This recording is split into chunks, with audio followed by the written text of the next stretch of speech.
పేపర్లలో రాయడానికి హెడ్డింగులు బాగుంటాయి, లేదా ఫార్వర్డింగ్ మెసేజ్లకి మంచి కొటేషన్స్ కానీ పనికొస్తాయి. బట్ వాస్తవం ఒక్కసారి సమీక్షించుకోవాల్సిన అవసరం అయితే ఉంది.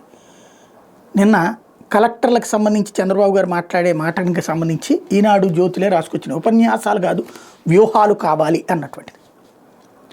ఈ కలెక్టర్లందరూ గత 10-15 ఏళ్లలో ఉండుంటారు, లేకపోతే ఒక 20 ఏళ్ళు ఉండుంటారు. చంద్రబాబు గారికి 40 ఏళ్ల అనుభవం ఉంది. ఏమని చెప్తారు బాబు గారు? నేను విజనరీ, 40 ఏళ్ల అనుభవం ఉంది అని చెప్తారు. మరి వ్యూహాలు ఎవరు రూపొందించాలా? ప్రభుత్వం వ్యూహం రూపొందిస్తే అధికారులు అమలు చేస్తారా? అధికారులు వ్యూహం రూపొందిస్తే ప్రభుత్వం అమలు చేస్తుందా? అధికారులు వ్యూహాలు రూపొందించే స్వేచ్ఛ ఇవాళ ఉందా? దాన్ని అమలు చేసేటటువంటి పరిస్థితిలో ఉన్నారు. ఫర్ ఎగ్జాంపుల్ నేనే చెప్తా, నెల్లూరు జిల్లాలో, గూడూరు జిల్లాలో విపరీతంగా మైన్స్ ఉన్నాయి. ఆ మైన్స్కి సంబంధించిన ఏదైతే క్వాడ్జు ఇట్లాంటి వాటిని ఏ కృష్ణపట్నం పోర్టుకో చెన్నై పోర్టుకో తరలించి అక్కడి నుంచి చైనా వాళ్ళకు అమ్ముకుని బతుకుతున్నారు మైనింగ్ యజమానులు. బట్ అదే దాన్ని క్లియర్ చేసి శుద్ధి చేసి ఇక్కడే పరిశ్రమ పెట్టచ్చు.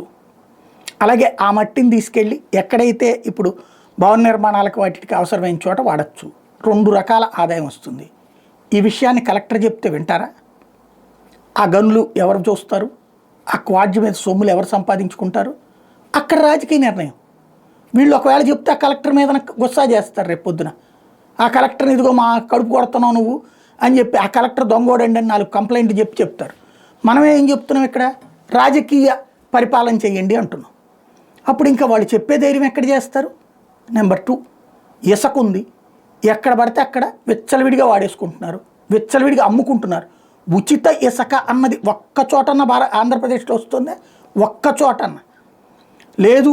ఆ ఇసుకని సార్ ప్రతి గ్రామంలో ఓ సిస్టమ్ పెడదాం, ఆ గ్రామ పంచాయతీకి అప్పచెప్దాం, ఆ ఇసుకని వాళ్ళు 100 రూపాయలకు అమ్ముతారు సార్ టన్నుని, తద్వారా ఆ వచ్చిన 100 రూపాయల ఆదా ఆ ఊరు బాగు వాడుకుంటారు రోడ్లు వేసుకోవడానికి, ఎందుకంటే ఈ లారీలు పోతే రోడ్లు పాడవుతాయి కాబట్టి రోడ్లు వేసుకోవడానికి వాడతారు అని కలెక్టర్ చెప్తే ఒప్పుకుంటారా? ఎమ్మెల్యే ఒప్పుకుంటాడా? తెలుగుదేశం నాయకులు ఒప్పుకుంటారా? మద్యం దుకాణాలు, బెల్ట్ షాపులు, వైన్ లేకపోతే పర్మిట్ రూములు ఇవన్నీ నడుస్తున్నాయి.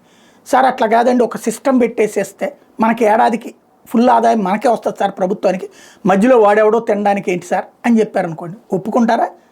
అక్కడ రాజకీయ పరిపాలన కదా, కింద స్థాయి నాయకుడి నుంచి పై స్థాయి నాయకుడు దాకా తినాలి కదా. మరి ఇంకేం విజన్ చెప్తారు వీళ్ళు?